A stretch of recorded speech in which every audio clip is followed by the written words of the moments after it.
Mis hermanos, buenos días. Dios les bendiga. Realmente para mí es un privilegio que en este día del Señor nuevamente nos encontremos para reflexionar en el Evangelio que corresponde según nuestro calendario litúrgico. Deseo pues que esta reflexión sea de bendición para la vida de cada uno de sus hijos. Nos toca leer este domingo el Evangelio según San Lucas, capítulo 13, los versículos 31 al 35. Es un texto el cual voy a leerles y que tiene una característica muy especial en la cual Jesús expresa el amor que Dios ha tenido para con el pueblo. Por eso yo le he puesto a esta reflexión: Dios ama a Israel. Entonces leo, mis hermanos, el Evangelio según San Lucas, capítulo 13, del 31 al 35. Dice así la palabra de Dios. Aquel mismo día llegaron unos fariseos diciéndole: Sal y vete de aquí, porque Herodes te quiere matar. Y les dijo: Id y decid a aquella zorra: He aquí, echo fuera demonios y hago curaciones hoy y mañana, y al tercer día termino mi obra. Sin embargo, es necesario que hoy y mañana y pasado mañana siga mi camino, porque no es posible que un profeta muera fuera de Jerusalén. Jerusalén, Jerusalén, que matas a los profetas y apedreas a los que te son enviados. ¿Cuántas veces quise juntar a tus hijos como la gallina a sus polluelos debajo de sus alas, y no quisiste? He aquí, vuestra casa os es dejada desierta, y os digo que no me veréis hasta que llegue el tiempo en que digáis: bendito el que viene en nombre del Señor. Esta es palabra de Dios, mis hermanos. Hay un tema o una frase que Jesús expresa, no en este pasaje, pero cuando anuncia él ya su camino hacia Jerusalén. Él dice, la palabra de Dios dice que cuando llegó el tiempo de Dios, Jesús afirmó su rostro para ir a Jerusalén. Esto está en Lucas capítulo 9, versículo 51. Pero me gusta la versión Reina Valera contemporánea, que lo traduce de la siguiente manera: Jesús resolvió con firmeza dirigirse a Jerusalén. Jesús resolvió con firmeza dirigirse a Jerusalén. Es decir, que estamos ya en un tiempo en el que Jesús inició ese camino.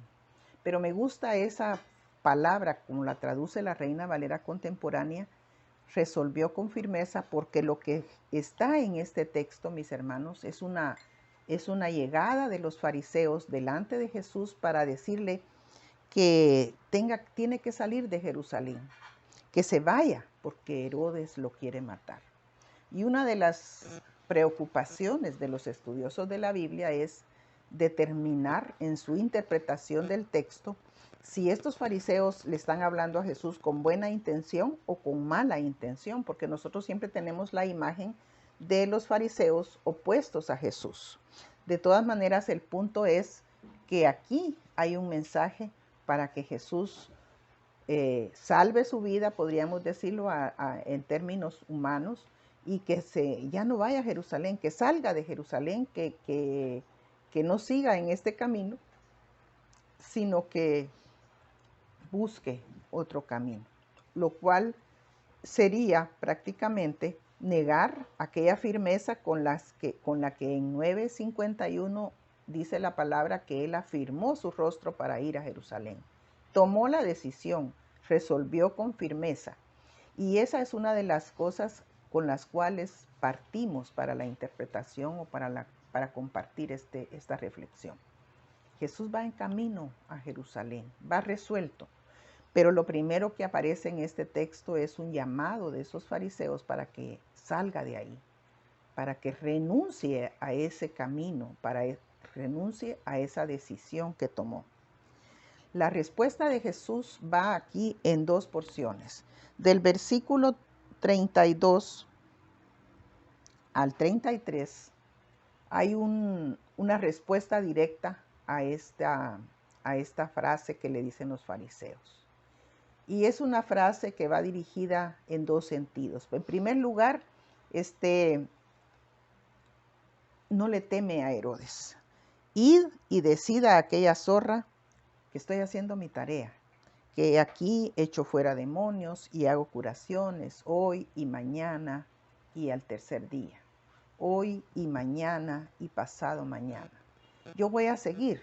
Es una frase que la traducción no nos ayuda mucho porque no es una frase clara, una respuesta clara, pero la tenemos que interpretar como un decirle, yo voy a seguir haciendo mi tarea.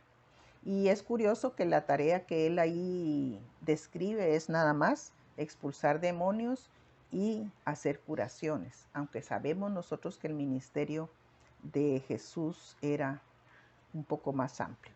Pero Jesús está determinado.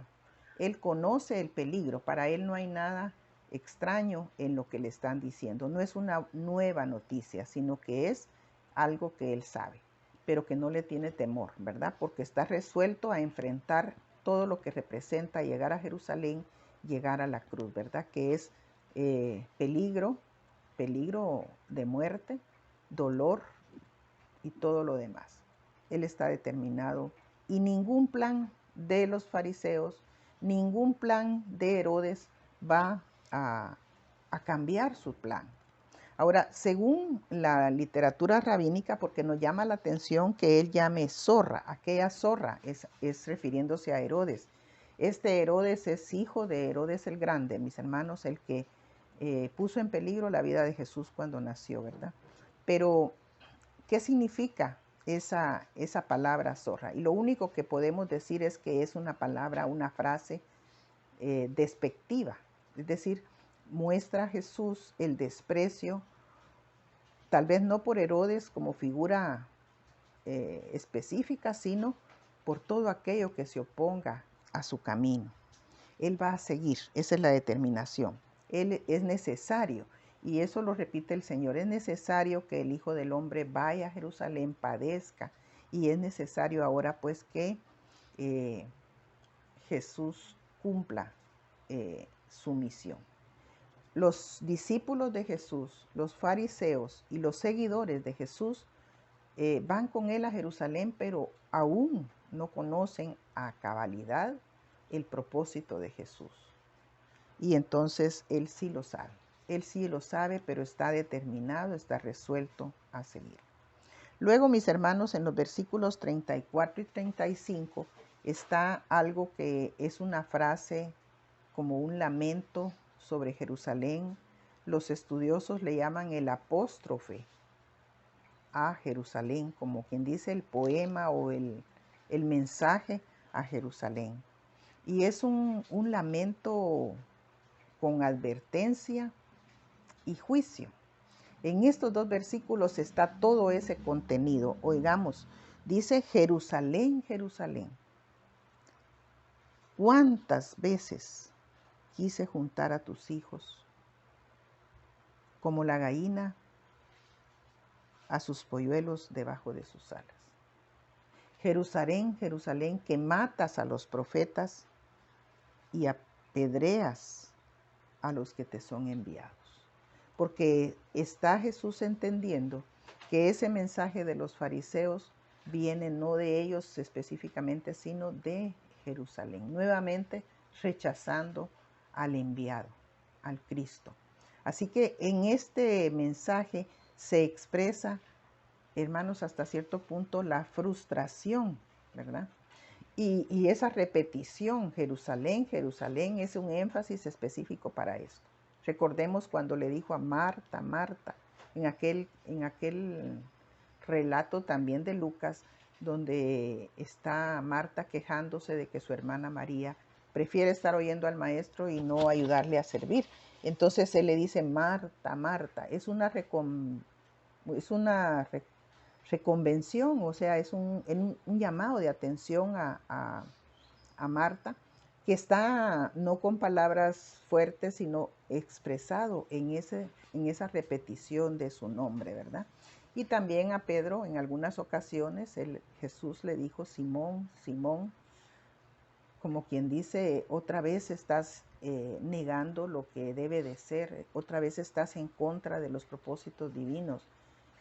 Ese Jerusalén, Jerusalén también lo expresa, mis hermanos. Es el lamento del corazón de Dios que quiere salvar a este pueblo, pero es rechazado. Y no es rechazado solo ahora, sino que en la historia del pueblo de Israel. Por eso yo puse Dios ama a Israel, pero queriendo expresar, mis hermanos, el amor de Dios por su pueblo. Y ahora recordemos que nosotros somos pueblo. La metáfora o la imagen de la gallina juntando a sus polluelos debajo de sus alas expresa, mis hermanos, con mucha ternura ese amor de Dios. Así el Señor ha tratado con Israel, con la nación judía a través del Antiguo Testamento, y ahora es el mismo Jesús el que está llamándoles la atención. Porque miren, hermanos, este pueblo en distintas oportunidades rechazó el mensaje de Dios, porque rechazó a los que le fueron enviados, a los profetas que vinieron antes de Jesús. Pero el amor de Dios sigue intacto, es un amor eterno. Y entonces está aún disponible para los israelitas. ¿Cuántas veces yo quise juntar debajo a tus hijos, así como la gallina, ¿verdad? Abrazarlos, abrigarlos, protegerlos, atraerlos a mí. Eso es lo que quiere decir la palabra de Dios. Y el salmista expresa, mis hermanos, en el Salmo, cómo es habitar bajo las alas del Omnipotente. Ahora, el rechazo de la nación judía o el rechazo de cualquier hijo de Dios hacia el propósito de Dios genera juicio. Y el juicio está expresado en el versículo 35. He aquí, vuestra casa será dejada desierta, y os digo que no me veréis más. Es decir, Jesús anuncia un juicio para cuando Él esté llegando y digan, bendito el que viene en el nombre del Señor.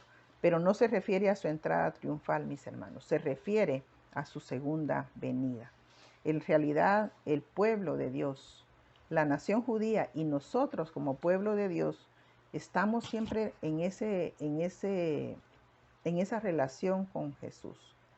Estamos felices con Jesús, lo buscamos, lo amamos, y a veces rechazamos a los que nos hablan la palabra de Dios. Fíjense que cuando Lucas escribe este evangelio, Jerusalén ya estaba en ruinas, pero cuando Jesús dice, he aquí vuestra casa os será dejada desierta, no se refiere a una destrucción de la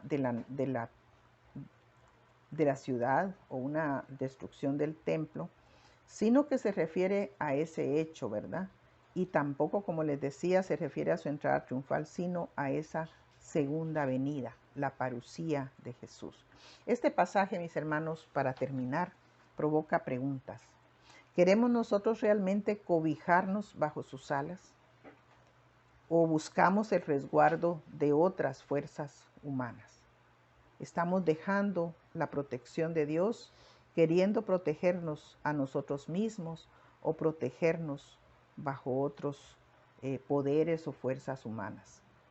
La segunda pregunta es, ¿deseamos seguir enfrentando adversidad junto a los Herodes o frente a los Herodes? ¿O queremos la paz y seguridad que nos ofrece Jesús? Yo creo que en este tiempo de Cuaresma es un buen tema para meditarlo. ¿Qué queremos, mis hermanos? ¿Seguiremos rechazando la palabra? ¿Seguiremos rechazando el llamado de Dios? ¿Seguiremos rechazando el amor de Dios porque estamos afanados buscando otras cosas? ¿O queremos estar bajo ese cobijo seguro que nos ofrece el Padre? Dios les bendiga.